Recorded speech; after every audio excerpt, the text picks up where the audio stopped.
Good morning, Nigeria. It's a brand new day, and you're tuned in to Daybreak Live right here on Dominion Television. I am Oluwayemi Adelakun. And I am Samson Balogo. Thank you for waking up with us on this Tuesday morning, this 15th of July 2025. We have got a fresh lineup, vibrant conversations, and as always, the stories that matter. Exactly. We begin as always with the pulse of the nation, daybreak news, and a quick dive into the headlines making waves across Nigeria and beyond. The newspapers are buzzing with political updates, economic policies, and community voices. And we'll be giving you thoughtful analysis to get your week started on the right foot. Yeah, that's right. And now let's talk about our big story today. One that touches not just policy or politics, but our identity, our culture, and the very soul of our continent. We're asking a bold question. Have our sacred traditions been stolen in the name of foreign faiths? These are questions we'll ask today. A lot to unpack there. We're unpacking the topic sacred traditions, stolen souls, the impact of religious imperialism on Africa. It's a deep dive into how centuries of foreign religious influence have shaped and in many cases suppressed African indigenous beliefs, values and cultural identity. Yes, and joining us in the studio is someone who has dedicated years to this conversation, Dr. Fami Lucy, a respected academic and scholar of religion, ethics, and African traditions. It will help us explore how religious imperialism took root, why African spirituality became marginalized, and most importantly, why encouraging African traditional religion is not just about faith, it's about reclaiming our story. Exactly. I think you're very correct on that. So get ready for an honest, thought-provoking conversation that will challenge conventional thinking. We'll also take your reactions on social media and hear from voices who believe the revival of African spirituality is not a rebellion, but a renaissance. That's right. And of course, right after that, we'll move into Trend Watch, where we bring you the latest happenings across pop culture, tech, lifestyle, and digital space. What people are talking about online, who's setting the tone, and we have got you covered as regards that. Right. So sit back, grab your morning coffee, and let's get into it. Daybreak Live begins now. Now? Yeah. Good morning to you, Yemi. Good morning, Samson. It's a, will I say chilly Tuesday morning, but not that chilly anyway. Right, it's, right. I think yesterday night was rather cold. You know, I said to you, I think on Monday, that was yesterday, that sometimes it can be slightly hot in the evening, and then towards the middle of the night it gets cold. Right. You know, these things happen. And there are mornings where immediately you wake up, you are already craving for a cup of coffee, and that's always like that. But I understand. We've got something really important to talk about today, and that's religious, medical pilgrimage, which is I think it's prevalent in Africa. Yeah. And I remember what I think was it Russian President Vladimir Putin said a few years ago, saying Africa has become a cemetery for the rich. So when they are sick, they travel abroad, and then when it happens the way nature happens to them, they come back home to bury them. And then we have always seen that, in the case of Nigerian politicians, it is prevalent among Nigerian politicians. And despite spending billions of naira on the supposed restructured or newly built health facilities, they still leave them aside and travel abroad. Take, for example, recently we have had important Nigerians who have traveled abroad for medical pilgrimage. And that includes the late President Muhammadu Buhari. Yeah. Just recently, he actually passed away in London. And don't forget, recently billions and billions of naira were spent on the Aso Rock Clinic. And you begin to ask these questions: what is the fate of an average Nigerian when Nigerian health facilities are in disarray? Look at the primary health care centers. You go to primary health care centers in Nigeria, about 70 or let me say 65% of them, I don't want to exaggerate, you realize the fact that basic amenities are not even there. And then what happens to an average man who cannot afford to travel abroad for medical pilgrimage?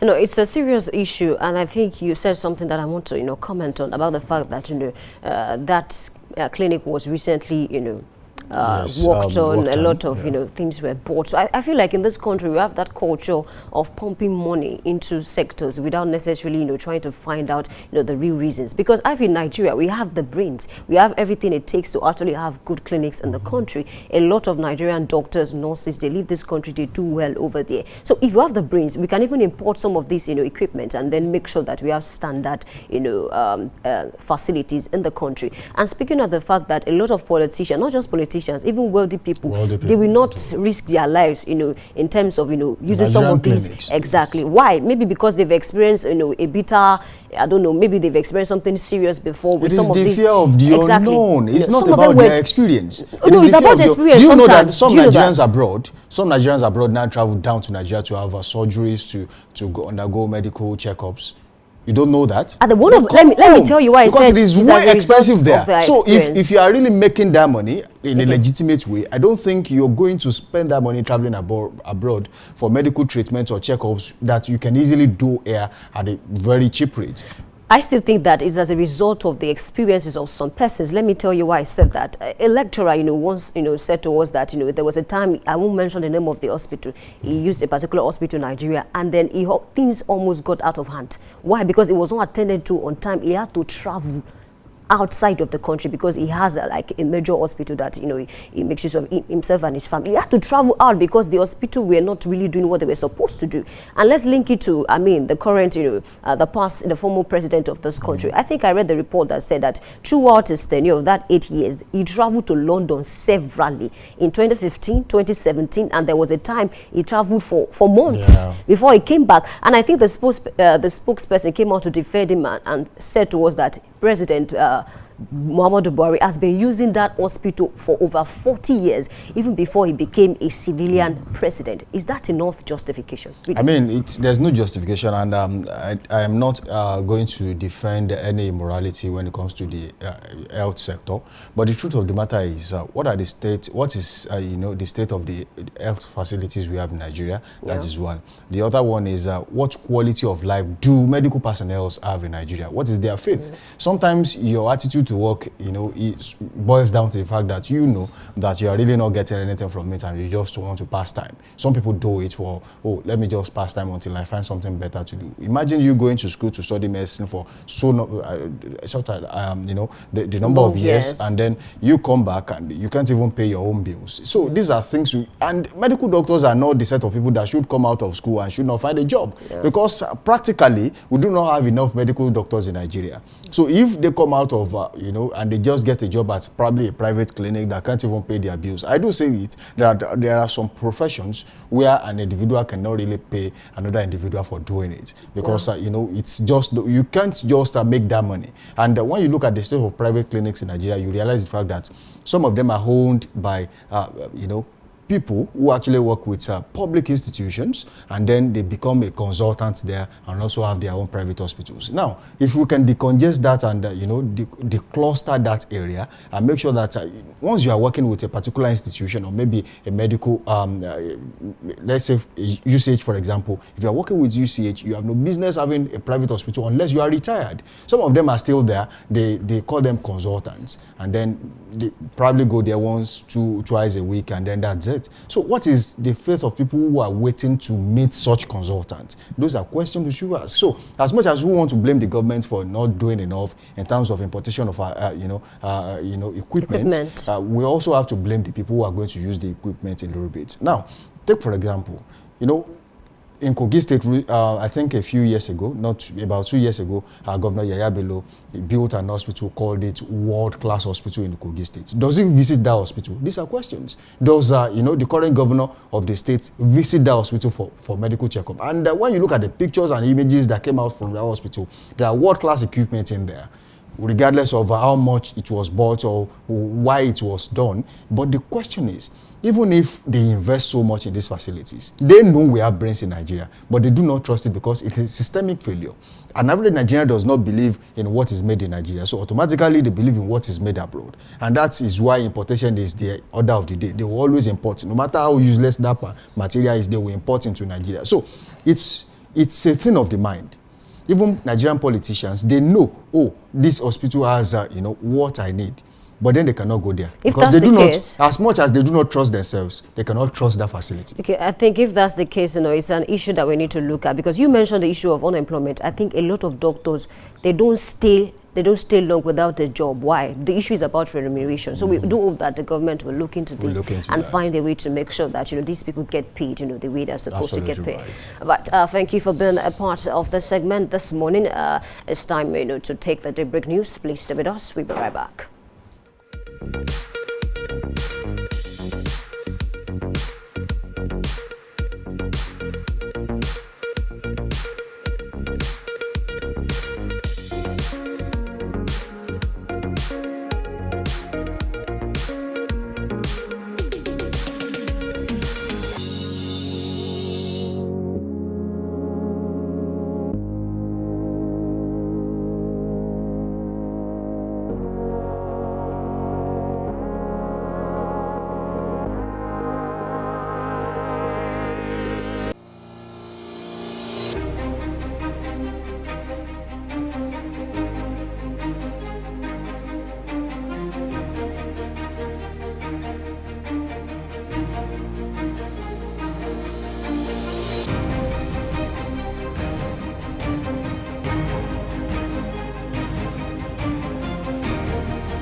Good morning. This is Daybreak News on Dominion Television. I am Oluwayemi Adelakun.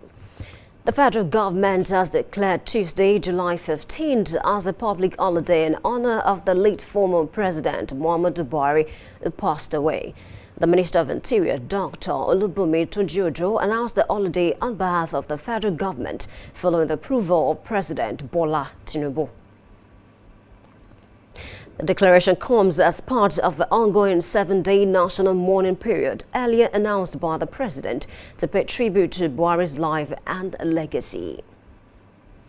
The Katsina State Governor, Dikko Rada, has stated that the late former president Muhammadu Buhari will be buried at his hometown in Dara local government area of the state on Tuesday. The government stated these while briefing newsmen at the government house, Katsina, following the demise and subsequent burial arrangement of the former Nigerian leader.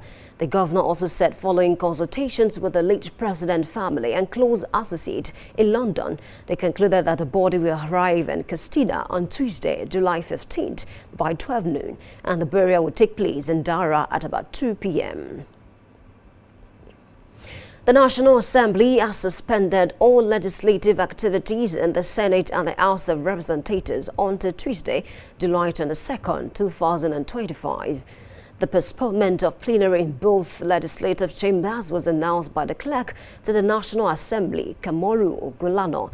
According to Ogunlana, the suspension of plenary was to honor former President Muhammadu Buhari, who died in London, United Kingdom, and to enable full participation in the burial activities of the late president.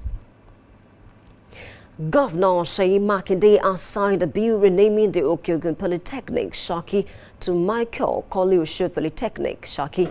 The event took place during the inauguration of Governing Council for 5 tertiary institutions at the Executive Chamber, Secretariat, Ibadan. Makinde urged students to avoid unrest and assure stakeholders of its commitment to developing the institution's infrastructure for global competitiveness. He emphasized his readiness to engage all parties as done in similar institutions like LAUTECH and Emmanuel Alayode College. He also charged newly appointed council members to import transparency and improve academic standards. The institutions include the Polytechnic Ibadan, Michael Kolushu Polytechnic, College of Agriculture, Igbora, College of Education, Lanlate, and Oyo State College of Science and Technology, Eleyele. The Oyo State government has announced that it has established no fewer than 21 different agencies since 2019 to boost efficiency in government. The State Commissioner for Information and Orientation, Dr. Oyelade, announced these while receiving the management of Dominion Broadcast Group, Ibadan. It paid him a courtesy call in his office at the Secretariat, Agodi, Ibadan. The Commissioner stressed that the governor had always wanted the establishment of institutions to guide, enhance and implant integrity into the system. In commemoration of the 2025 World African Union Anti-Corruption Day, the Economic and Financial Crime Commission, EFCC, held a sensitization program in Ibadan, the Oyo State capital. The EFCC chairman, Ola Olukoyede, represented by the Ibadan Zonal Director, Awa Gaba Rigem, said that virtual asset and investment fraud and other fraudulent activities are preventable, stressing that it is important to understand that no investment scam can succeed without the negligence of investors.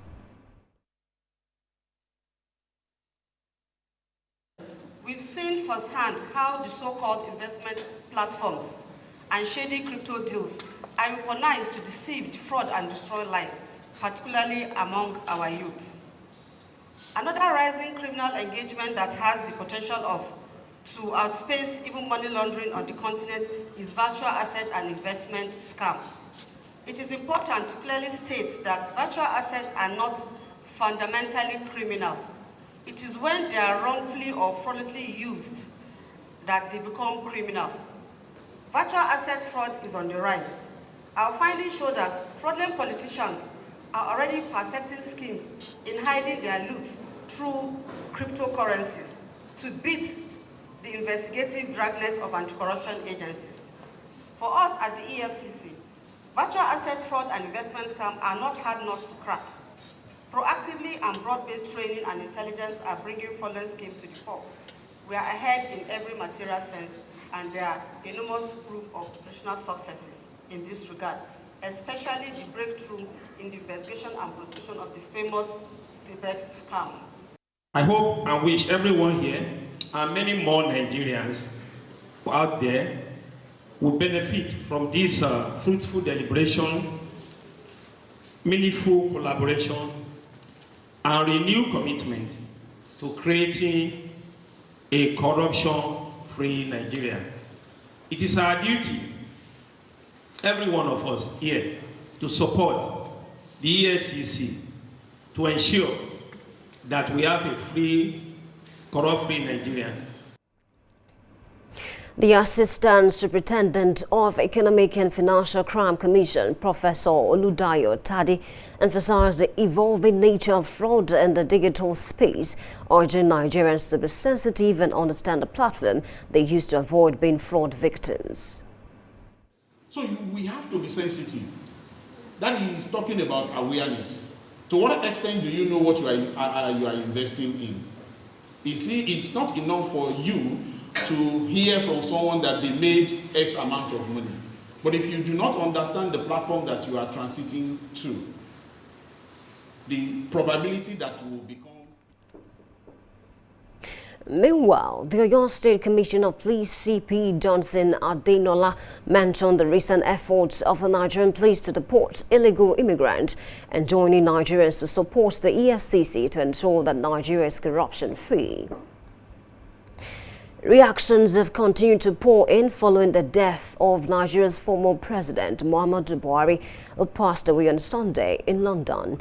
Dominion News took to the streets of Ibadan to feel the pulse of Nigerians who expressed sadness over the news. The news news of the death of the former Nigerian president, Muhammadu Buhari, came as a shock to many citizens who find it hard to believe, claiming that similar news in the past later turned out to be false and mere speculation. It's a great loss to Nigerian, and all of us will all miss him. Won't miss anything about him because the death, some people won't even believe that he just died, because some people believe that it's another person ruling us. He was too clean, too sober. And this man is very good to us in Nigeria here. Well, God's take it. God's taking. So there's not anything you can do about it. It came as a shock. It came as a surprise, ma'am. That's basically it. I was surprised when I found out that it had happened, and I told people that I knew about it, and it came as a shock to everybody, basically. We shall taste death, but it was least expected for a sage like him, especially at this time when the country is yearning for a truthful leader like him. Because General Buhari, honestly, from all indications, everybody knew he really meant well for this country. They urged Nigerians to learn from the life and death of former President Muhammadu Buhari. Buhari is a straight figure, and he says things the way it is. And most of Nigerian politicians, probably because of Nigerian situations, we don't always say things the way things are. But unlike the real Nigerian politician, Baba, you used to say the things, no matter whose us is God. So, and that kind of character needs to be learned from him. Why I do not have anything to say about Buhari is that I can't start saying bad things because all his promises failed. Many people have critical opinions or reviews as to his reign, but I think that he tried his best and he did what he could, but I believe that it could have been better. For is that he stayed true to himself, and I think that one lesson that can be learned is that as a politician, as anybody in a position of power, stay true to yourself. Know that this life is temporary, so one day, whatever we do, we shall surely be held accountable in the sight of God Almighty. Late Muhammadu Buhari, who served as Nigeria's head of state between 1983 and 1985, and later as a democratically elected president from 2015 to 2023, passed away in London. The House of Representatives has reaffirmed its commitment to ending the persistent scourge of crude oil theft, which is costing Nigeria an estimated of over $79 million daily. Deputy Speaker of the House, Honorable Benjamin Okeze Kalu, made this known during the Nigerian Midstream and Downstream Petroleum Regulatory Authority General Council and Legal Advisors Forum for Midstream and Downstream Petroleum Companies in Nigeria 2025. Speaking to the chairman of the House Committee on Petroleum Resources Downstream, Honorable Nkechi Ugochiere, the Deputy Speaker emphasized that the National Assembly will not relent in its effort to address the economic sabotage undermining the nation's oil revenues. And in sports, Super Eagles goalkeeper Maduka Okoye has expressed optimism that Nigeria will qualify for the 2026 FIFA World Cup to be jointly hosted by the United States of America, Canada and Mexico. Nigeria is presently fourth in their World Cup qualifiers group, 6 points away from the group leader, South Africa, who they'll be up against in September when the games and the qualifiers resume.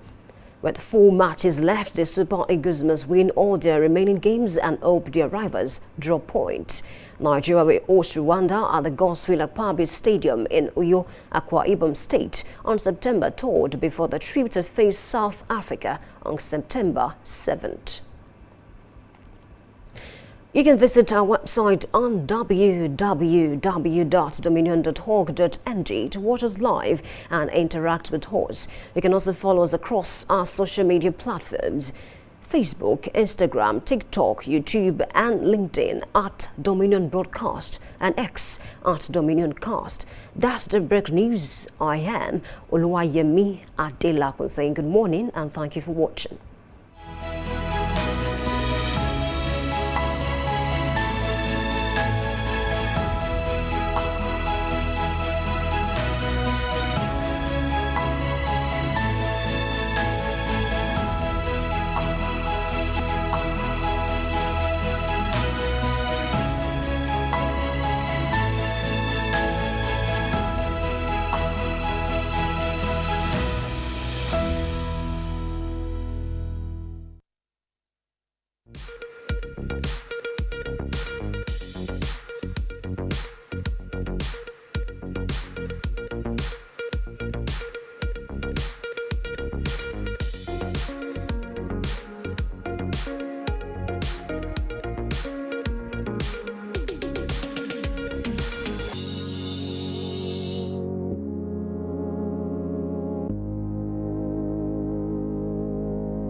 All right, welcome you back. It is still Daybreak Live on Dominion Television, and this segment we look at major headlines across the dailies. And of course, I'm not going to be doing this alone. I have with me Samson Balogun, and he's going to help us make sense of some of the topical stories that we have on the major newspapers this morning. Before I turn to him, let's go through the major headlines. Let's start from Daily Trust, and I have this headline that says Daura set for Buhari's burial as Nigeria mourns. And of course, I think today has been declared public holiday in major states across the country, and of course is to be buried today at around 2 p.m.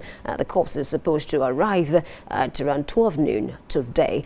And of course, moving away from that, let's look at this headline that says our Lagos local government poll was won and lost. And of course, if you look at the activities that surrounded the local government election, a lot of persons complained bitterly about electoral officials coming late to the venues, and persons could not vote. Why?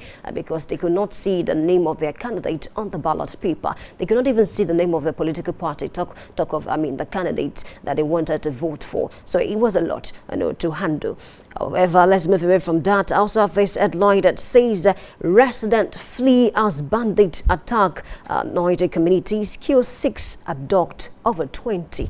There's a lot to handle, because this isn't the first time. I think in the last 4 weeks we've seen a lot of cases that surrounds bandits, kidnapping people, killing people, terrorists here and there. And of course, this issue of insecurity is something that has eaten deep into the fabric of this country, and we cannot continue like this.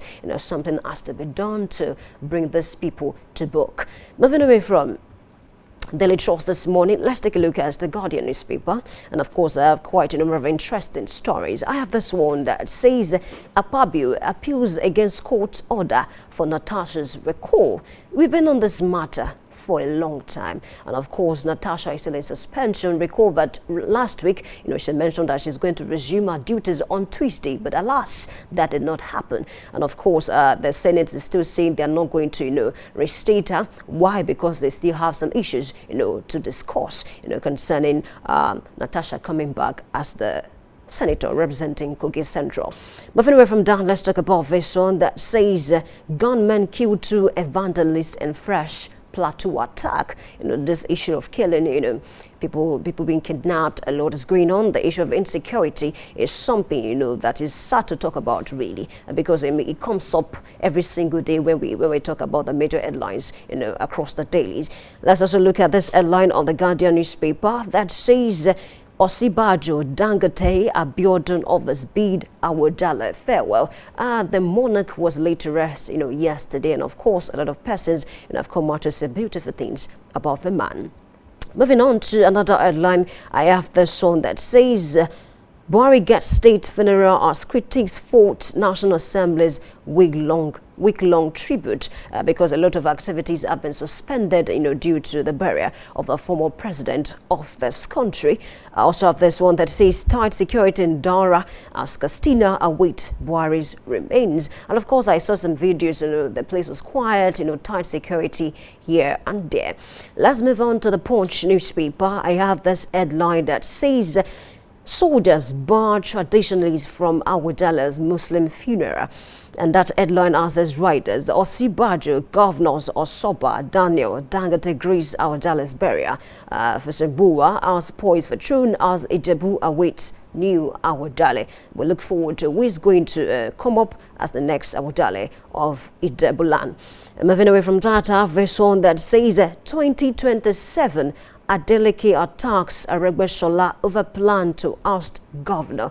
I read the report, and of course Adeleke had a lot to say about Aregbesola. And of course, over the weekend we saw how a lot of persons came out en masse to support Aregbesola when it came to talk about the 2026 election that will come up in Osun State. And of course, Adeleke said things like we know your history, we know your track record. When you were the governor of the state, you did this, you did that, you didn't pay salaries, a lot of things. And of course, we've seen recent stories about the fact that Adeleke might actually defect to the APC before the 2026 elections in Osun State. Is a lot to undo. Going by the fact that I'm very sure that Osun State APC they probably have a strong candidate that will contest against Adeleke, who is still a member of the PDP. PDP, but should he cross to APC? How would this play out? In the next few weeks or months, I think we are going to find out. Okay, I still have this headline before I move over to the next paper. That says Ogun workers begin strike over 82 billion naira pension arrears. I think it's a lot. These people, have been crying out about, their pension, it's not been paid, they are not able to feed, they are not able to do other things that they're supposed to do. I think it's high time the governor look into these. Moving away from that, let's cross over to the Nation newspaper. I have this one that says Tinubu African leaders for Dara to attend Buhari's burial. And of course, this headline is also saying plot to unseat Osun Governor Adeleke knocks Aregbesola. I spoke about that recently. Moving away from the Nation newspaper, let's check Daily Global. I have this one that says Tinubu to receive Buhari's body to be buried in Dara today. And of course, I have this one that says 9 states delayed teachers 70,000 minimum wage. I think I discussed this, yesterday as well. I wonder why is it so difficult, for these state governors to pay these people, 70,000 minimum wage? Because a lot of states have started paying this morning, and I think, looking at how, the president has been able to ease the burdens of the state governors by increasing, their monthly allowance, I think this, this should be paid to the people so they can cater for themselves. Inflation is biting hard. People are complaining. Even a lot of persons have even come out to say, even with the 70,000, they still cannot, cater for their family members well, but they can still manage. Look at some persons that are still collecting that 30,000 minimum wage. It's a lot to handle. Still on Daily Global, I have this headline that says marketers back refinery sale project lower fuel prices. Really, should we sell these refineries that are not working? Will it change anything? Will it actually reduce the cost of fuel? Will people feel more relaxed in terms of the amounts they're going to be buying fuel in the market? Will it change anything really? I think it's one thing that we're going to discuss this morning. Moving away from Tribune, of course, I have this headline that says the Patriot shift Constitutional Summit to Wednesday to honor Buhari Awujale. And of course, a lot of activities have been suspended due to the burial of this notable man in the country. Another headline here says Adeleke to Aregbesola. Osun people have not forgotten your record as governor. It's going to be long in Osun State the next few months. Of course, going by this revelation and the fact that Aregbesola, has said that he has plans, or they are putting in a lot of effort to make sure that they unseat Adeleke come 2026. Will it be a sweet ride? Will it be a little bit tasking? Will Adeleke remain in power in 2026? Is something that we look forward to. Moving away from Nigerian Tribune, let's check Salient Times. And of course, I have quite a number of headlines. Let's look at this one. It says, don't probe Obaseki. Wike tells Okpebholo. What's going on, in this particular state? And of course, recently, Okpebholo was just, it was affirmed that he remains the governor of Edo State, by the court. And of course, the likes of Asue Godalo came out to say that, and this announcement, is not good for the democracy of the country. It's not supposed to be announced. There were a lot of irregularities concerning the election, this and that. And Wike is coming out to tell Okpebholo, telling me that, what, don't probe him, just leave him. Focus on state development. Focus on developing your state and just leave him alone. Really, it's a lot to handle. Are we going to experience more issues, concerning, let me even add Oshiomhole to the picture, because really we knew that these Oshiomhole and Obaseki, they were close at some points, but at some point they fell out. And of course, this issue is now revolving around Oshiomhole, Obaseki, Wike, and of course Okpebholo. And Wike is saying, don't probe him, leave him alone. It appears Wike has some other plans, for Obaseki. However, we look forward to what will happen in the next few months concerning this matter. Let's also look at this headline that says a road accident claims 75 lives in 6 months in Edo. That's serious, and I'm sure it's due to bad roads and a lot of other things, going on in the state. But we hope that the governor will look into this matter. Also, this headline is saying we were admitted in same hospital. Abdusalami recalls final movement with Buhari. When I read the story, he said he was admitted in that same hospital where Buhari was admitted. And of course, I think he's 83 years old, and he said he was not even aware at some point until he was discharged, and then he got to know that Buhari is in the same hospital, or was in the same hospital with him. And of course, he paid his tribute to the former president of the country. Let's move away from Salient Times and check what's going on Daily Independent newspaper. I have this one that says, with debt burden, federal government taps into local markets to fund deficit. That headline asks this writer, expert warn borrowing poses broader risks to the economy. I think because of the way we borrow in this country, and a lot of things are going on, and then it's affecting the economy, whether you like it or not, it's affecting the naira. I think we need to look at how we can become a producing country, a system whereby we can export, some of our product, to other countries, so that, we can strengthen, our naira. All right, moving away from independence, let's check Nigerian News Direct. I have this one that says, Sibadu Abiodun Sanwo-Olu Dangote Oshoba others bid Awujale farewell. And of course, another headline is saying, Osun 2026, you left a legacy of huge state debt, unpaid salaries. Adeleke tells Aregbesola. Of course, it's time to turn to my colleague this morning. I'm talking about Samson Balogun. I think we can take it, from Osun this morning, and of course make sense of some of the issues going on in that state. Adeleke, came out to say that, you left a legacy of huge state debt, unpaid salaries. We know your history, we know your records. You cannot just come and try to brainwash us, because you have joined a coalition, so to speak. What do you make of this statement? And looking at the fact that, this same man, I'm talking about Adeleke, might soon defect to the APC. Well, that still remains a prospect. Whispers around the corner that there is a chance he's going to move to the APC. Yeah. But until he does that, I think we should keep our fingers crossed. But then that poses danger for him ahead of the next election. But the current drama in Osun State boils down to the upcoming 2026 election and the merger of the ADC. Aregbesola emerging as the acting secretary of the party as we speak. And he feels that Osun is the right place for him to test his might, having joined a new political party and formed an alliance with some other people. But then, Adeleke will not go down easily. Even if he's going to go down, even if he's going to lose the election, he will always have something to say. And of course, he has reasons to say it. See, there is this trend in Nigeria where we tend to forget things that happened in the past.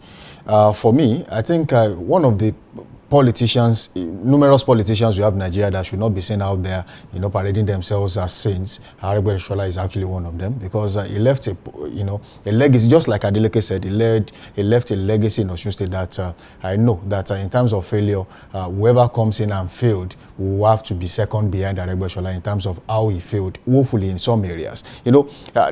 We can go on and mention some of the things he did, but when it comes to debt, I think when he was living, he left Osun State as one of the most indebted states in Nigeria, and that for me is not a good legacy. So point one, he left a bad legacy when it comes to borrowing.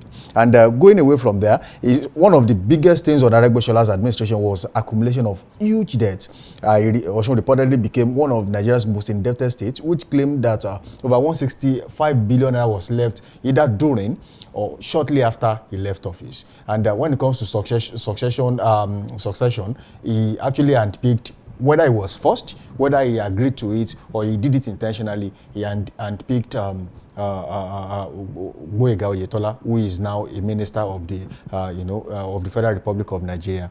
And at one point or the other, they had a strained relationship and they fell apart. And the truth of the matter is, if you have handpicked a person, and then there is a strain, you have, the relationship becomes sore, that means there's something wrong between you two in terms of who controls where. You see, there's this challenge we have in Nigeria, where the moment I handpick you to replace me somewhere, I automatically feel like I'm still in charge and I want to control you. And that should not be the case. It's happening in Rivers State too. And the people will begin to talk about loyalty. Oh, he handpicked you, he favored you ahead of every other person, and you have to be loyal. See, there's a difference between being loyal and being a stooge. So you cannot call a person a governor and he can't even make decisions. That's happening all over the country, and that should stop. And then going forward, when it comes to controversial education reforms. You could remember during his tenure, he almost caused a religious crisis in Osun State when he told every school to put on the same uniform. When he merged some schools across religious lines, he merged schools with different identities. So these are things that happened under his tenure that should not really, in fact, there was high tension. It almost led to religious crisis. And then when it comes to some of the things he did, there was something they called Okmoimo, a tablet just like this, which he bought for school, secondary school students. One, there were claims that he bought them at inflated prices. And above all, even after inflating the prices, if that was it, I don't have the documents, I don't have facts, but there were claims in town that he inflated the prices. And after the inflation, as they said, when it came to implementation, it was poorly done.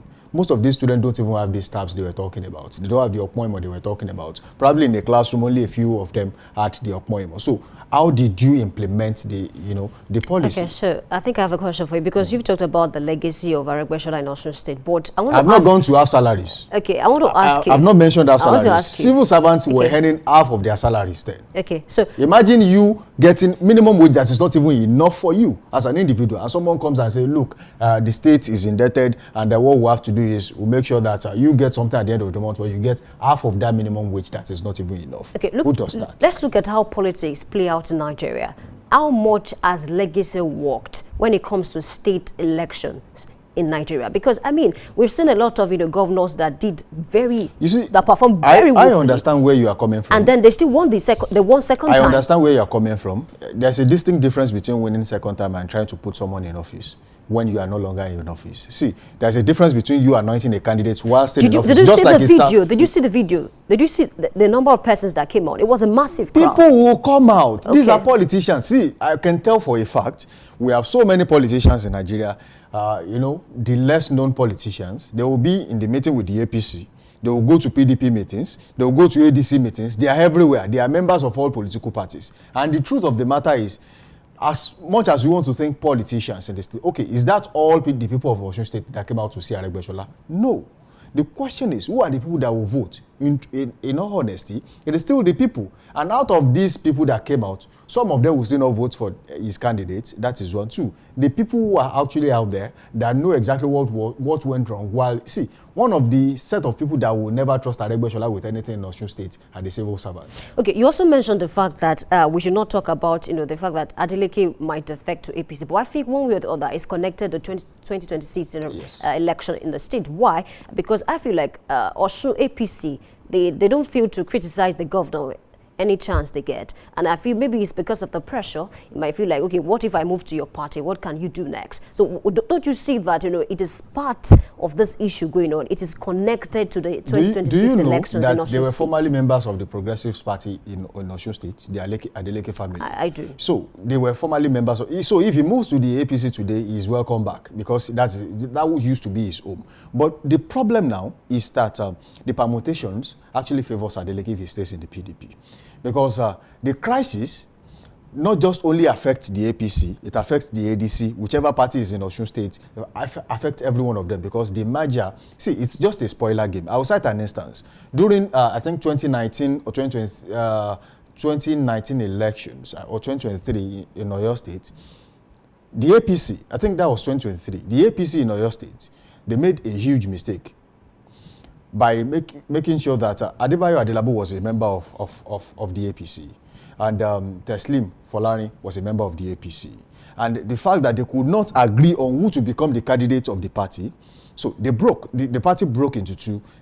The Adebayo Adelabu faction left the political party, and that of Teslim Folani were in the APC. But the truth of the matter is, it favored the PDP because the APC could not put their house in order. Now, what will happen?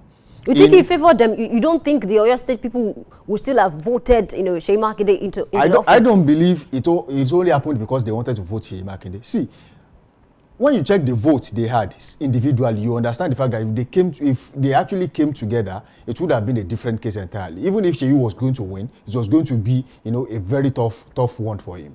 But now, let's put that aside. Let's go back to Osun State.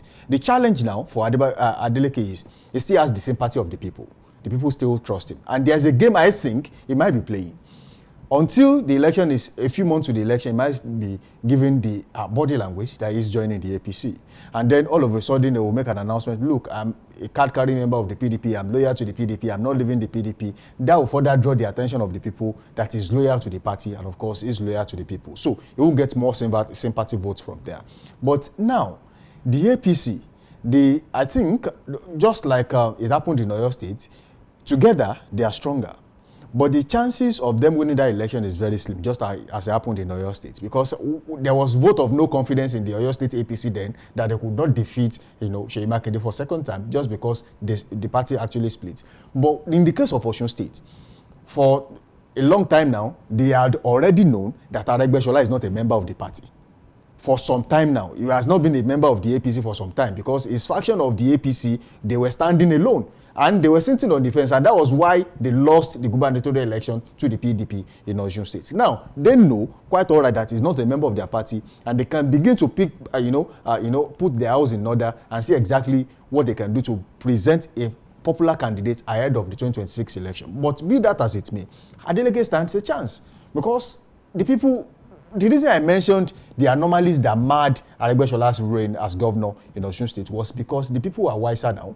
There used to be a time where... I feel like Nigerians forget a lot. I mean, looking at what has played out. That's why I'm telling you that they are wiser now. Nigerians forget a lot. There used to be a time when they really do not care. Nigerians would, sorry to say this, they used to be dogmatic followers. They do not care what your antecedents are. They do not care what you are bringing to the table. They do not care. As long as they like your face or someone talked good about you in their presence, and boom, they already liked you and they'll come to the ballot. And then there used to be a time when Nigerians voted for the most popular party on the ballot. Oh, this party is the biggest party in our state, and that's why they are voting. So there were different reasons that really should not be a genuine reason to vote for a candidate that used to play. But now, people are now putting candidate ahead of political parties. So it is a case of who is Aregbesola bringing to the table. I mean, let me Who speak is the popular candidate because he's not going to come back to contest for election. I mentioned that Nigerians forget a lot. I mean, let me cite an example. I think there was a time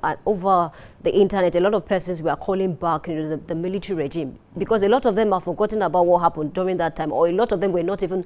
The truth is, those people who called the military regime to come back, go and check their ages. Most of them are Gen Zs. They do not. We do have some that are not Gen Zs, though. They do.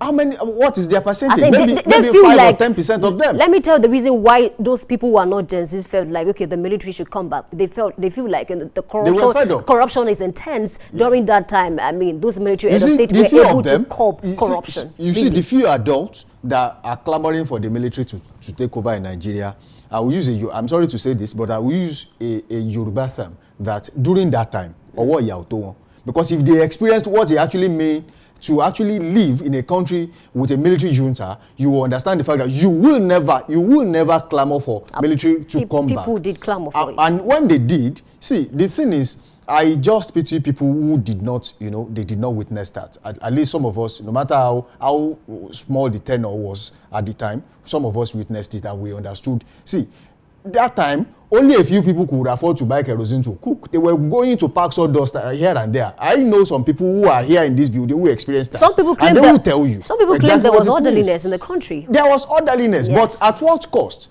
The orderliness they were talking about is they were bullied to silence. It's not because they wanted to be orderly. Nigerians are naturally not orderly like that. They were bullied to silence. Who are you to confront a military man on the street? These are challenges. See, as an average, I think we all need reorientation in Nigeria. There is a chance that Nigeria will get back to where we are going, where we want to be. Don't forget, I always say this, that a leader do not take the people to where they want to be, but where they ought to be. So if we know who we are putting forward as a candidate, just like we are going back to Osun State, who is Aregbesola bringing on board, I can say for a fact that if he brings a candidate that is generally acceptable amongst the people, I know that Adeleke will have, will sweat under his stress. But you still think he's going to win? I feel he's going to win because I do not see a candidate that will align with Aregbesola's, goals now in Osun State. Because for for now, Adeleke still has the sympathy of the people. I think and he knows he's going to what's ride at on stake, so he's trying to put a lot of things in place, and so let's expect some surprises from him in the next few weeks, and then we do hope that, I feel the person who can play the game best will win the election come 2026, because it's a game, and we are aware of that. Okay, let's cross over. Let's leave Osun State alone, and let's talk about Wike, talking to Okpebholo and tell him that, what, don't probe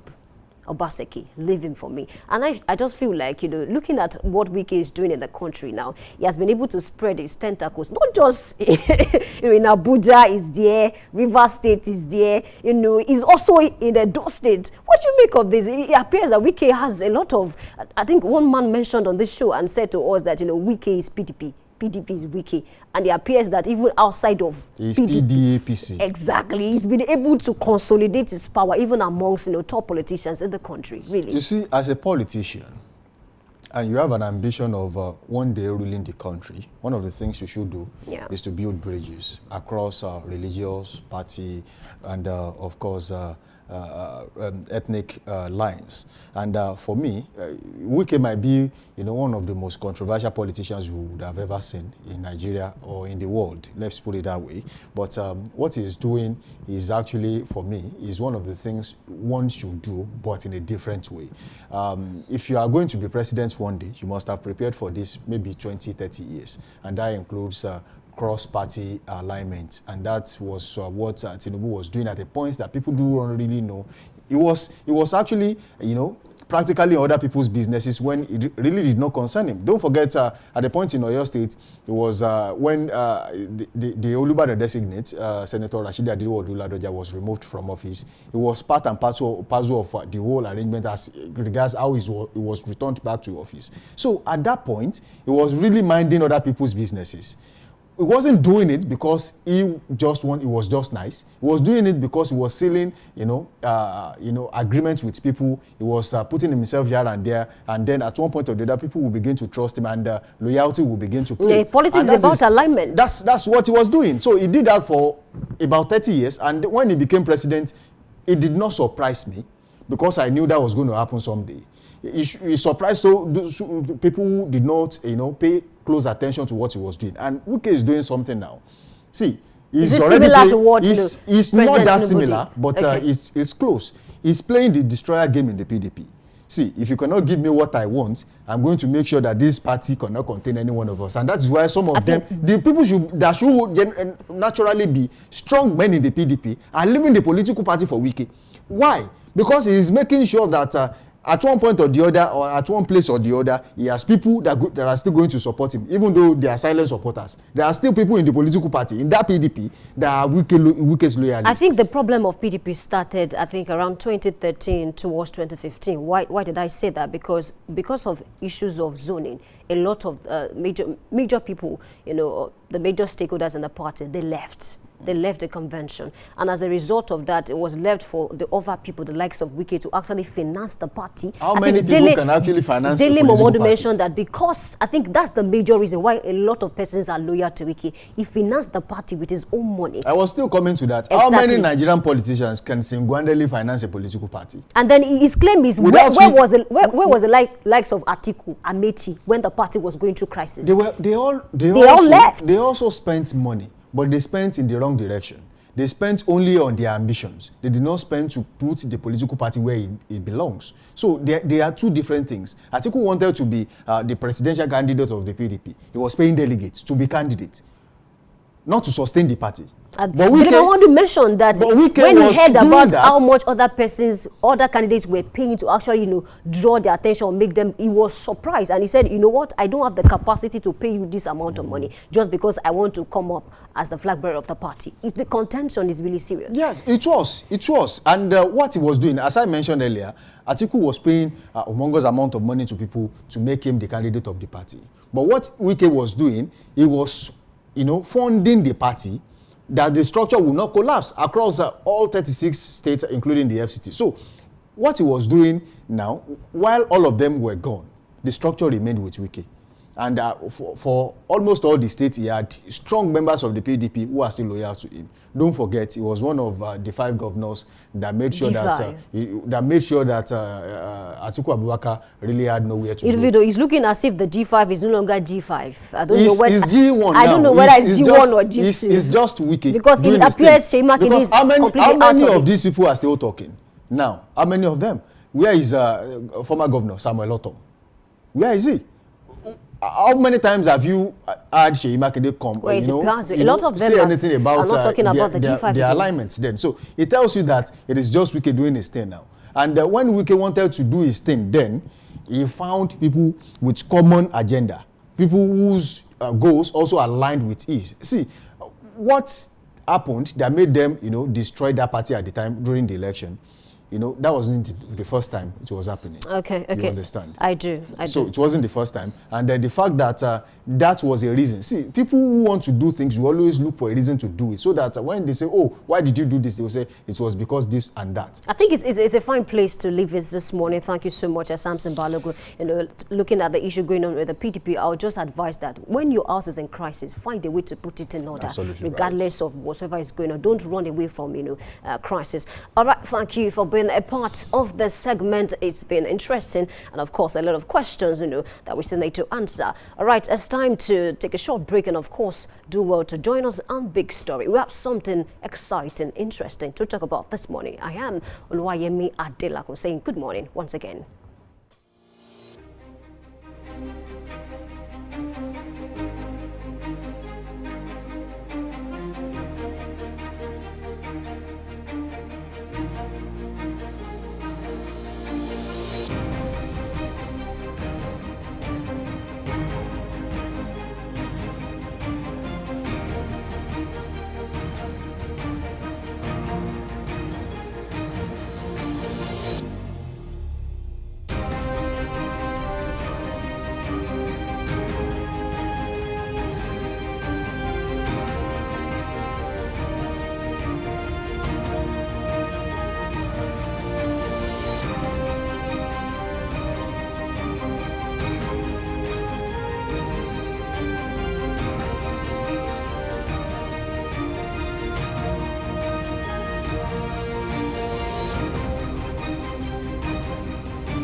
right, good morning, Nigeria. Good morning, Africa. Once again, welcome to the big story on Daybreak Live right here on Dominion Television, where we go beyond the headlines to interrogate the forces shaping our world.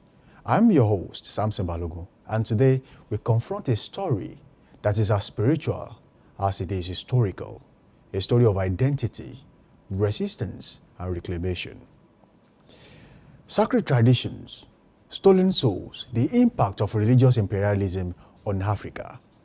For centuries, African societies flourished with deeply rooted spiritual systems, beliefs that guided governance, justice, medicine, art, and community life. But with colonization came missionaries, doctrines, and dogmas that dismissed African cosmology as backward or demonic. Today, millions of Africans practice religions imported during colonial conquest. But at what cost? Have we lost more than we gained? What becomes of a continent when its sacred traditions are demonized? Its central wisdom erased and its soul outsourced. This morning, we ask the hard questions. Was religion used as a tool of mental and cultural domination? What is the link between religious imperialism and modern African identity crisis? And is this age of decolonization, can Africa reclaim its spiritual sovereignty? We are joined by a thought leader, historian, cultural custodian, and everyday person that talks about religion, traditions, and who is examining the impact of spiritual colonization on our heritage, identity, and future. Welcome once again. This is The Big Story on Daybreak Live on Dominion Television. I won't be doing this alone today, of course you know that. I have with me in the studio a professor, Professor Olumoyiwa Olusesan Familusi. He is a professor of social ethics and sociology of religion, the head of Department of Religious Studies, University of Ibadan. Good to have you in the studio, sir. Good morning. Thank you. Now, who ask the questions that so many people don't want to answer? As I always say on this show, we are going to ask the hard questions, and we want to make sense of things that has eluded so many Nigerians, especially people who are not students of history and people who were not there when these things happened. Good morning to you once again. Good morning. Now, Professor, let's begin with some clarity. How would you define religious imperialism, particularly within the African context? Thank you. Well, I will struggle as humanly possible to be objective. Let me start on this premise. The term religious imperialism, is it an attack or human construction? Well, let me say simply, religious imperialism could be understood as an attempt to superimpose a particular religion or some religions on an existing religion, coming with the mind of a superiority complex. You know, we talk in terms of inferiority complex. There is also superiority complex. Jingoism, sophinism. You are nothing. We are the real thing. And you must admit what we are brought to you. So that is my own idea of it. But before we go further, looking at it, maybe you will say ask me later. I may ask myself and I may want to ask you whether these foreign religions have brought any benefit to us. We are still coming to that. That is why I don't want to be too fast. We'll come to that because I have some questions that really has a lot to do with that. What benefit has it brought, and how does it align with the African culture? We'll come to it. But then, to what extent was religion used as a tool of colonial control in Africa, and how was it interwoven into political and economic conquest? Yes, there is this school of thought that holds that, maybe Christianity in particular, that Christian missionaries came alongside colonial masters. I said a school of thought. And in that case, the sword was on the right hand to oppress, the Bible on the left hand to pacify. Therefore, some people will believe that Christianity, carrot and stick approach. Yes, Christianity is nothing but an addendum of colonial imperialism. Some people consider it to be, what we call another trade of slave trade in disguise. Somehow. Modern day slavery. Yes, but sometimes we willingly surrender ourselves as Africans to be enslaved. How so? In so many ways. So many names have been changed. Ogunyinka has become Oluwayinka. And even sometimes when some names are changed, one feels sorry and worried. Lost identity. Lost identity and bastardization of the original concept. For instance, if your name is Oderin-Lo, so to say, or Ogunin-Lo, now you want to change it, or the Oluwarin-Lo, where is God going to? Oguntoyinbo, Oluwatoyinbo. So there are questions of how much sense do these names make after it has been changed? In fact, some of them don't make any sense. They only bring in senselessness. And even when names are changed, do attitudes of the changers change? And when we have gone off track, we begin to misbehave. We'll be neither here nor there. So many things. Dressing habit, eating habit. Of course, early scholars described Africa as a dark continent. They never thought we were humans. Perhaps they thought we were monkeys. A funny story was told of somebody who traveled abroad and maybe he met those who thought Africans were monkeys. And they were asking him the whereabouts, so to say, of his tail. Where's your tail? Have you caught it? Of course, monkey must have a tail. Yes, that is the extent, or that was the extent of the idea they had, their impression, their opinion about Africa, thinking that nothing good can come out of Africa. Now, some people push some of these blames to a revered scholar who, by the name Ajayi Crowther, in terms of when he translated the Bible into Yoruba. Some names were wrongly, according to what I have heard, were wrongly interpreted. Now, are you of the same school of thought that some names were wrongly interpreted, especially the Eshu being called Satan? Yes, you are right. Eshu, in the Yoruba context, is not the Satan. Some categorize him as the diabolical messenger of God. It's a messenger of God. Trickish, perhaps diabolical. But it's different from Satan. There is a book written by a young scholar in the University of Ibadan. Eshu is not Satan. Now, to the African, Eshu serve the same purpose as Ogun, Sango, and other divinities. We don't normally say small gods, but academically speaking, they are divinities who are messengers of Olodumare. Therefore, certain things must be referred to them for attention. Why big things are directed to God himself. In governance, there are certain things that World Councillor will handle, even without the knowledge of the chairman of the local government. There are certain things that we handled by by commissioners without the knowledge of the governor. And when the matter is getting out of hand, I think I cannot go beyond this. Let the Excellency take care of it. The same thing in medicine.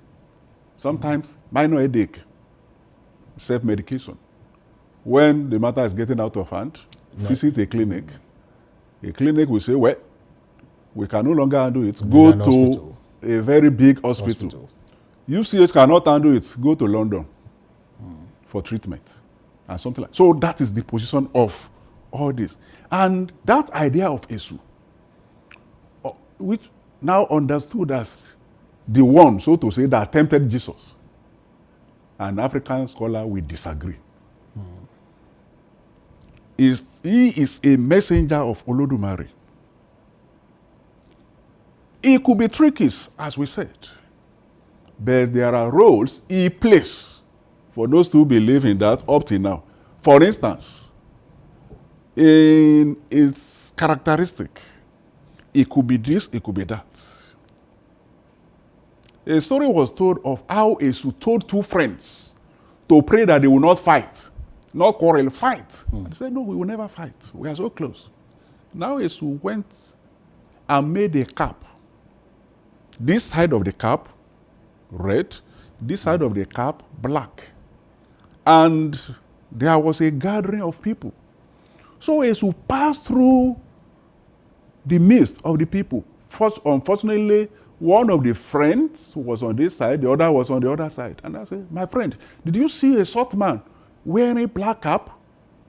The friend said, no, I saw a short man, but he was wearing a red cap. And an argument ensued. They fought, and then Esu came out. I was the one. I told you. This red, this cap. So that is how Esu could be. As, in fact, it's an enigma.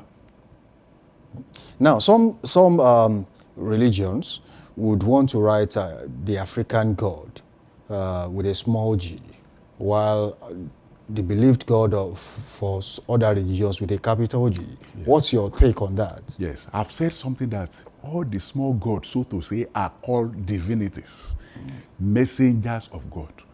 In religions, talking about the three major religions in Nigeria. Islam, traditional religion, and Christianity. Central to them is the belief in the Almighty God with capital G. So, Christian missionaries or Muslim missionaries did not introduce the idea of God to us. That idea had been there before those religions. So there was a belief system even before that religions were reported. Yes. And it's the same God, perhaps different approaches by different religions. So the small g could be allowed, but ideally no scholar will refer to them as gods. They are God's messengers. For instance, when we are growing up, they will say Ogun, the god of iron. Sango, god of thunder or something like that. Sometimes I will say, if a place is electrified, maybe behind it is Sango that provides the light. Knowledge. I mean, Ifa, repository of knowledge. So, in fact, we were taught that they are ministers of God. I mean, ministers of God with different portfolios. So, anything written small g could be allowed, but not the same thing as the God that the Africans worship. So, ideally, we will argue that there is no difference between the God of Christianity and the God of traditional religion, also the God of Islam. Okay, now, can we say religion came to Africa before colonialism, or was it the real shift in the type and power structure of religion introduced by colonizers? Now, did it come before colonization? Or will we say, while they were coming, they also brought it together, and then that was a way of bringing the African people to submit to the imported religion? Yes. Of course, Islam came earlier than Christianity. And there were several attempts to plant Christianity in Africa, especially in Nigeria. but 2 or 3 attempts failed. But there was no success until 1842, when it was successfully planted. But where it was coming from, especially Christianity, there was no way it could sever, that is Christianity, its relationship with the government. And that is why we know that between religion and politics, there is a deep line of interaction. And that is why, as I said when I started, that some people hate colonialism with passion, or they are opposed to Christianity with the mind that Christian missionaries partnered with colonial masters to colonize us.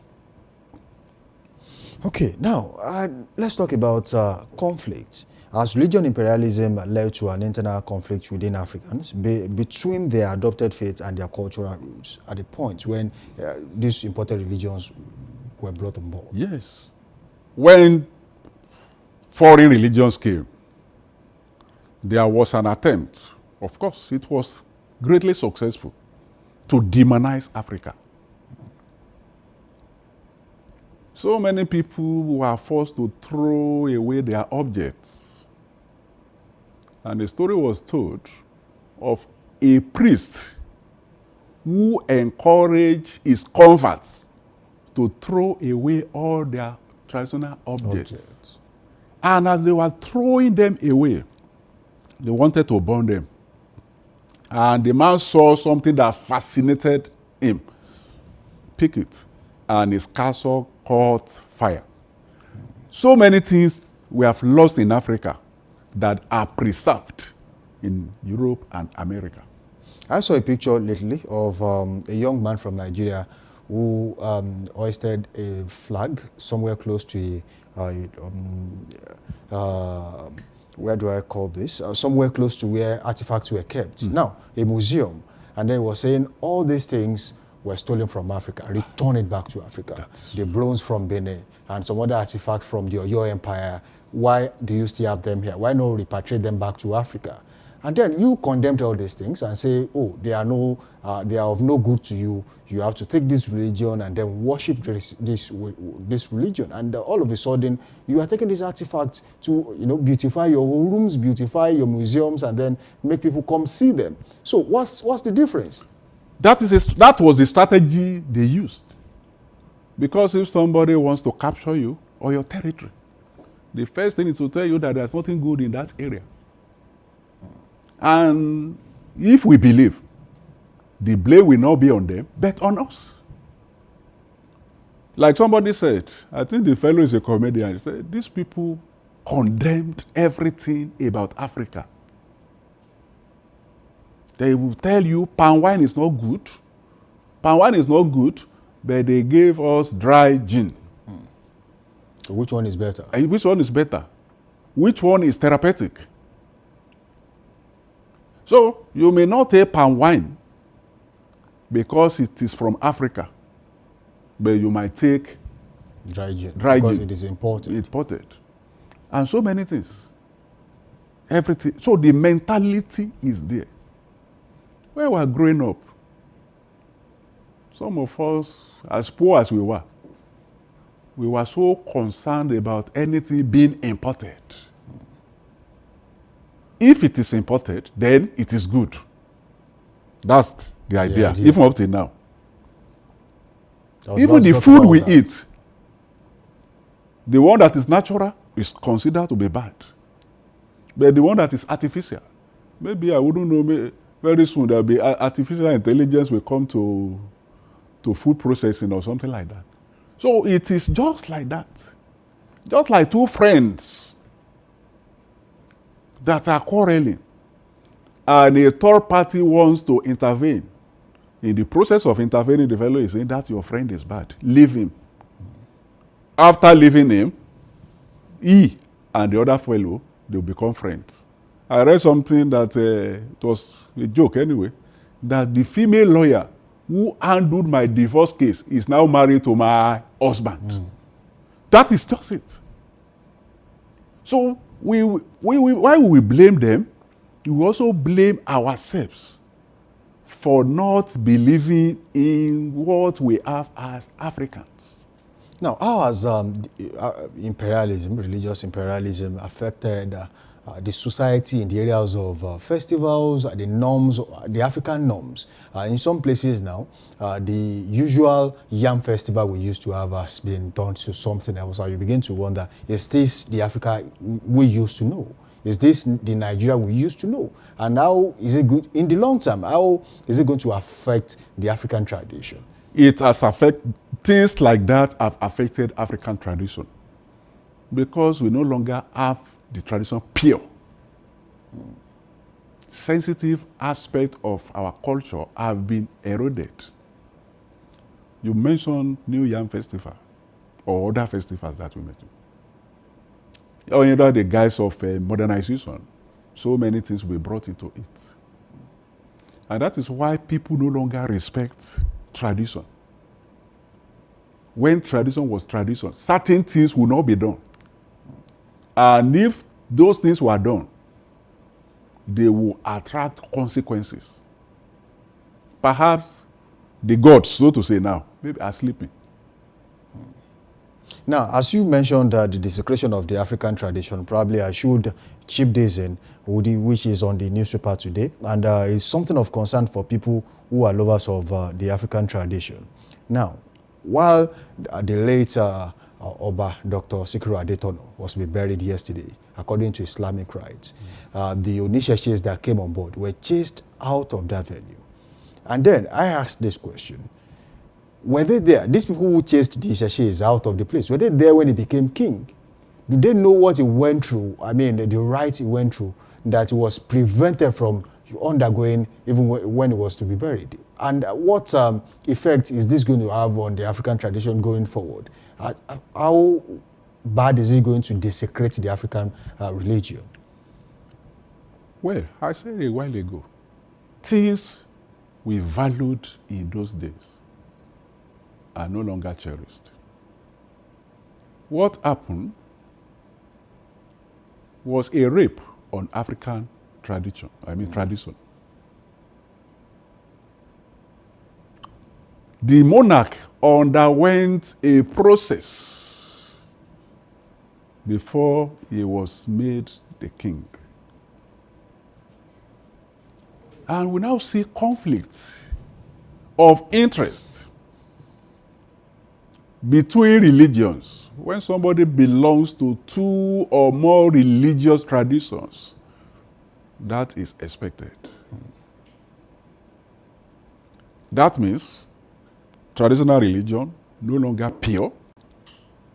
And if the fellow is a Christian, the Christianity is no longer pure. And Muslim, the Islam, so to say, is no longer pure. Things like that will continue to happen. A story was told of a monarch in a village who was to live in a place for 3 months before moving to the palace. That aspect was skipped. He only sat on a stool 3 times, each to represent 1 month. And when he got there, he began to misbehave. When people were complaining, why won't this man misbehave? Did he undergo what he was supposed to undergo? Did he perform the right he was supposed to perform? Perhaps there are some monarchs, maybe modern day monarchs, who hardly know anything about tradition. Even about kingship. About kingship. In those days, in Yoruba land, the oracle will be consulted. So the fellow chosen by the oracle will be the king. I think people are now saying maybe the oracle is now money compliant. So the oracle no longer speaks, but money does. If that is the case, we cannot expect sanity. We cannot expect decorum in terms of our culture. Now, where would you put government interference in selection of royal fathers in the country? Yes. As humans, we will do what will benefit us. We could discover that maybe a particular governor is a friend of somebody aspiring to get to the throne. House flies or flies will always pursue somebody who have defecated on his body. So we will always support people we know and probably what we think will benefit from us it. in the long run. Normally, one would have expected a scenario when Ifa has chosen the king and the name will be submitted to the governor for ratification. Yeah. But perhaps there are governors who could ask Ifa Oracle to keep short. That is so money factor is equally there. Okay, now very quickly, let's talk about what we have benefited so far from the imported religions. Yes. And then compared and juxtaposed with what used to be in Africa. What's the difference? Yes. You know, that was where I almost started from. It will be a miscarriage of justice to say that we have not benefited anything from foreign religion. Where we are now, you say it's a product of Western education, which was brought through the instrumentality of foreign religion. So we cannot take that away. Even when we deny it, there are evidences. So many things. So many things have changed. Religion is an agent of development. Is an agent of moral revolution. Is an agent of emancipation. So many things now. We have child rights, women's rights, and some other things that were made possible because we were introduced to, because we were exposed, and we are still exposed to Western education. So that the benefits are many. Of course, in those days, there was a belief that children that died in infancy were emere. Igbo people will call them Ogbanje, Abiku. But you will agree with me that in the present day Nigeria, the rate of infant mortality has reduced because of medical intervention. Some people who shouldn't have been married to each other in those days, but they got married because there was no diagnosis.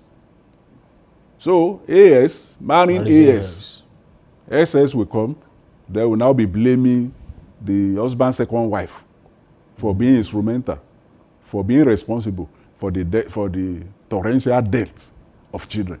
Whereas, if you know you are an AS, it must sink into your consciousness that another AS is not for you. So that's a benefit. And some other things that our fathers in those days didn't have opportunity to explore. They were just doing everything blindly. So those who survived because they were fortunate. But today, as a result of our exposure, as a result of exposure to Western education civilization, which could be traced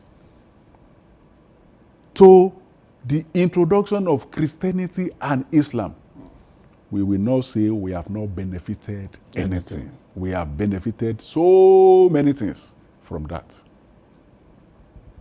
And maybe on the side of the negative aspects, we have said so many things about that. Rats are no longer crying like rats. Birds are no longer crying like birds. Okay. Maybe This was what Chinua Achebe had in mind when he said, things are falling apart. The center cannot hold. All of us, no matter whether we are Christians, whether we are Muslims, there is still an element of our tradition in us. And even whether we are traditionalists, there will be some element of modernization in us. It's all blended now. Yes. And of course, it will be a problem because, as some pastors will say, your life will no longer be the same. So our lives, our makeup in terms of culture is no longer the same. For instance, one is a traditionalist. His wife is a Muslim. Or one is a traditionalist. The wife is a Christian. Definitely in that family, they'll be practicing two religions. If you are an obedient wife, there are certain things you will do for your husband as a traditionalist. Absolutely right. And the man will also not forget that though I'm a traditionalist, I still have to support my wife during Christmas. In that case, it will be difficult to even locate where some people belong to. There will be identity crisis. Identity crisis. And that is just the main thing. Even the names will be. Now, the dresses we put on. Very quickly before we go, how backward would Africa and Africans have been if these religions were not imported? And then not forgetting that medicine was being practiced in Africa as far back as the 3000 BCE, which combined science, religion, and magic as at that time. So would Africa have remained the same, or would Africa have developed on its own without the interference of foreign religion? Evidently, the coming of these foreign religions was beneficial. I will not agree that we would have been where we are today if Christianity and Islam had not come. Of course, there is African medicine even up to now, but it is being improved upon as a result of exposure to Western medicine. So the benefits are immense. We cannot deceive ourselves. The only thing we need is to be sensible enough not to throw everything pertaining to Africa away. We have to be sensitive. And in some of my publications, maybe on culture, this and that, there was a paper I wrote on globalization and African culture. And I saw the benefit aspect of globalization. I saw the negative aspect. I concluded by saying, let us pick the aspects that are beneficial and jettison the aspects that are dangerous. That is it. So we can no longer, okay, if we are saying there is nothing good in them, then why are we here? How did this come into being? We can go to villages and see the houses that were built many years ago and compare them with the ones we built now. Our development is dynamic, it's not static. We keep improving. And that is the point. So there are claims and insinuations that African culture can be preserved. Some people are already doing that. But then what are the other ways to make sure that this culture do not die? And of course, some are even finding it difficult to transfer their knowledge to their children, especially in terms of language, the culture, the ethics, the Omoluabi ethics, as the Yorubas will call it. And it's becoming a problem. And if these knowledge are not successfully passed down across the line, I mean, it will become a problem in the next few years. Yes, the problem is here with us. Now, the parents that are supposed to transmit culture, how cultured are they? You said something in your language. I don't know, you are likely to be a Yoruba man. How much of Yoruba can you speak without adding as in? Now, the part of Yoruba you come from will also determine the dialect you speak or you are supposed to speak. How much of the dialect can you speak? And again, we are so funny that we underrate ourselves. Somebody told me, this is a public domain, that anytime I speak, people will know where I come from. I say, yes, because I'm not a bastard. I'm an Ijesa man. So you don't expect me to be speaking like somebody born in America. I'm proud of that. So know me as Baba Ijesa. Now, yesterday I posted something. My daughter said on Facebook status, WhatsApp status, Iya Ijesa. And somebody now asked, does he speak Ijesa dialect? How? When even from day one, it is come here, go this way, this and that. But I became fascinated to a student in UI.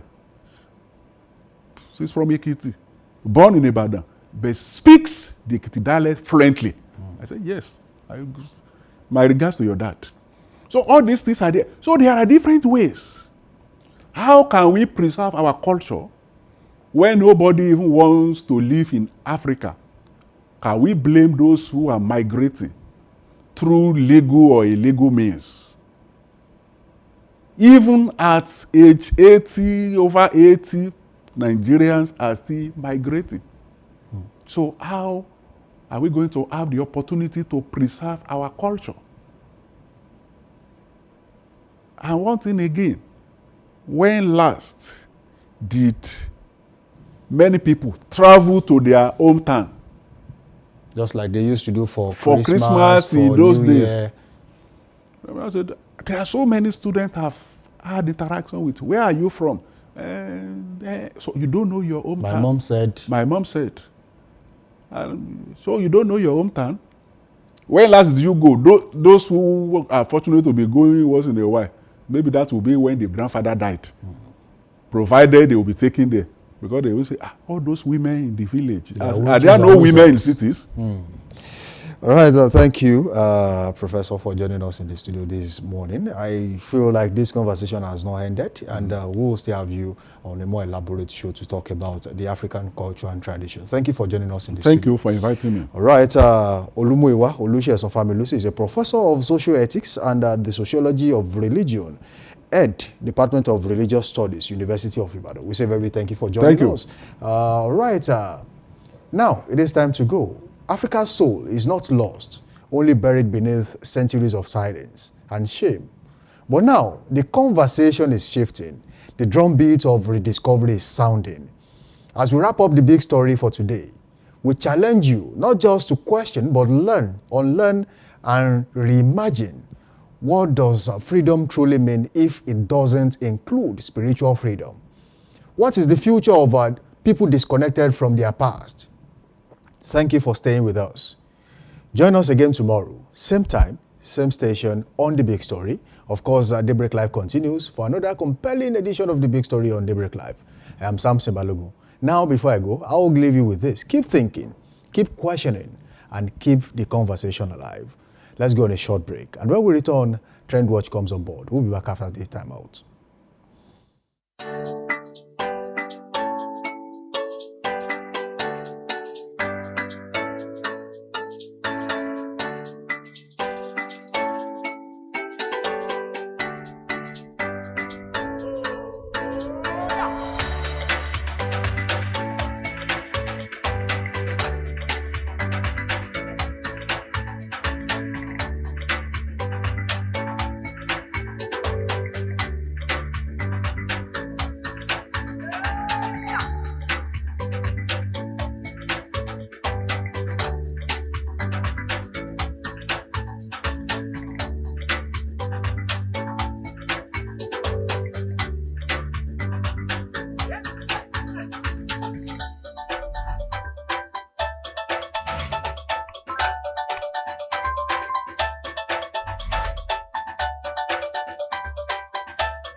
on this show. I won't be doing this alone. Yemi Adelakun is still here. And on this show, I won't be doing this alone. Yemi Adelakun is still here, and with that, we'll be doing justice to. So we have this story, that talks about. So we have this story, that talks about Burna Boy. Can you take us through the story? Okay, Burna Boy is in the news and is talking about online coins. Yeah. And he says he wrote, "I don't do anything internet coin." I mean, can be celebrities. Their faces were actually on them. There was one that was linked to Elon Musk. There was one that was linked to Jota. I think at a point the video, his name was also there, and it did not come out to say. Burna Boys, I mean, there's a time to come out to talk about these things. And though a lot of, I think, fans of other top Nigerian artists are saying he's coming out to say it is because of his new album that just came out. Do you really agree with that? Yeah, I don't think so. I do not think so. Sometimes before he could have actually, I do not think so. Sometimes before he could have actually decided to. Burna Boy, many a times he has been attacked, and instead of coming to say, look, I'm not part of it, I'm not this, I'm not that, he would rather attack you in return. So that's his kind of person. So for him to actually come out and say, look, there's something going on that I have had and I'm not a part of it. So if you ever find yourself in this situation, please disregard. I'm not He's trying to claim. Situation you find yourself, things just happen and you are like, look, it's better I come out clean and just clear my name. Because when people don't talk about things, people see it as, okay, this person has not come out to debunk. Maybe it's true. I think that's the way I see it. That's why, even with people that are not celebrities, this person has not come out to debunk. Maybe it's true. I think that's the way I see it. That's why, even with people that are not celebrities, not to talk on the sometimes your celebrity. silence is just an affirmation. People should also be. That's the way I see it. We have a comment coming from official Teddy Welt, and this person says, how does this relate with your album? Shake my head. That will definitely come. When he's a popular person, not just in Nigeria, outside of Nigeria. So when you see things like this, it's African giant, twice as tall. So people expected something bigger than what he has had. That gave him, the award he got at the time. So if they were explain commentators, exactly, because I feel like from what I've seen online concerning this new album, I mean the streams are increasing, and a lot of his fans have come out to say, okay, you are doing great things. And some are also accusing Nigerian artists now of using stream farms to actually generate traffic for their songs. So just have figures out there. It's up to them. It's the same way when Funke Akindele released a movie one time, and a lot of persons were saying, oh, she's giving money to people to make sure they go and see the movie. Whatsoever you can do to promote your brand, I mean, let no one hold you. In as much as you can cater for, the expenses. Because what people will condemn, they will actually do it behind closed doors sometimes. That's here on Dominion Television. You be amazed at what sort of content you are going to get on Dominion Television, your channel of choice, your inspiration, and Dominion Cast. You can also watch us live on our website, www.dominion.org.ng, dominion.org.ng. So as we always say on this show, any claim to knowledge that cannot be justified or traceable to reason is no knowledge at all. So if you have anything in you that you feel will make you some money out there, please get it done, because as you get the inspiration to do things, so do so many other people out there also having the same inspiration. So it now depends on who does it first and who actually achieves with it first. Samson Balogun is my name. Until we meet you again tomorrow, 7 a.m. to 9 a.m. on this dial. Keep it locked on this dial. Thank you. Oh, well, thank you for being a part of the show. Just like I said, to join us tomorrow. And before I go, I want to tell you, don't always forget to put yourself on in.